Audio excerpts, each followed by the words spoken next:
Now, acting coordinator of Operation Rainbow in Plateau State, Gakji Shipi, has attributed the recurring killings in his state to land grabbing and struggle for the rich mineral resources of the state.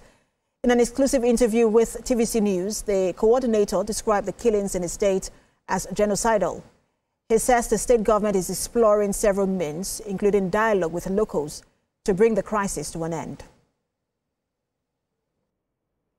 What we're experiencing now is just banditry. Bandits come in, kill people, and the scale at which they kill is why you see we are even beginning to term it as a genocide. Because when you come in one night and you kill 50-something people, that's a very serious number. And all of that, as far as we're concerned, is because of land grabbing. If you look at the local governments involved, they're the local governments in Plateau that have the most fertile land, and they contain the most diverse and rich mineral resources. If you look at that, you notice why they want those places by all means, and why they must frighten people from their ancestral homelands so that they can take over those places.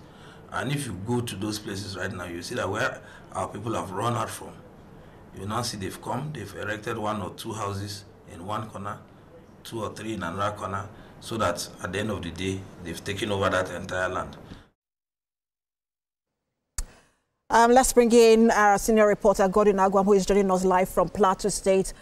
Godwin, so many factors have been attributed to the security challenges in Plateau State.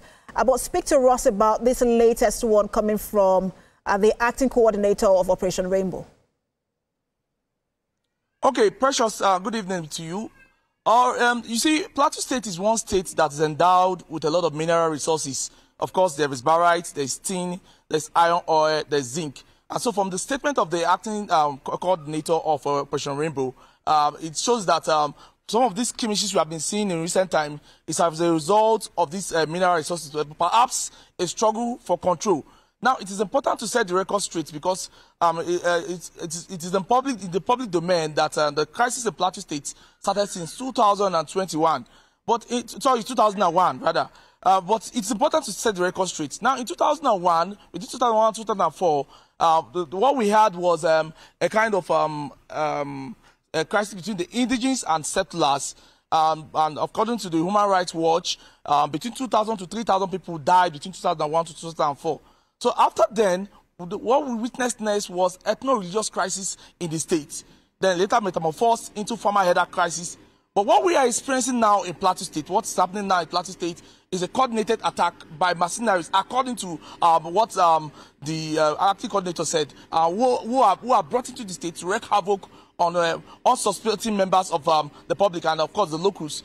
Now, it's important to say that today we're lucky, we're fortunate. We went to Bokos. Bokos is one of the local government that is badly hit. About 3 weeks ago, the invaders stormed the local government, and of course, about 52 persons were killed in the local government. So we went there. We wanted to see the IDPs, the displaced persons, so we could interact with them. But on reaching there, we noticed that the IDPs have been returned to their communities because this is farming season. So the traditional rulers were not in tune with the fact that why is it now that people are supposed to go back to their farm, their farmlands, that the invaders are coming again. So they decided that everyone who had left the communities should return back to the communities. But this time around, security was provided for the people, but this time they will be in clusters. They will be guiding them in clusters. And if they want to go to their farmlands, of course, the security men will accompany them to their farmlands in clusters so that they will not be attacked while cultivating their crops. It's important to also state that Plateau State agriculture is also very rich. In fact, they are rich in the production of Irish potato and other arable crops. So this is the situation on the Plateau. Precious. Godwin, thank you so much for that detailed update there, especially on the briefing that some of these IDPs have been returned to their communities. A senior reporter live for us in Plateau State, Godwin Agwam.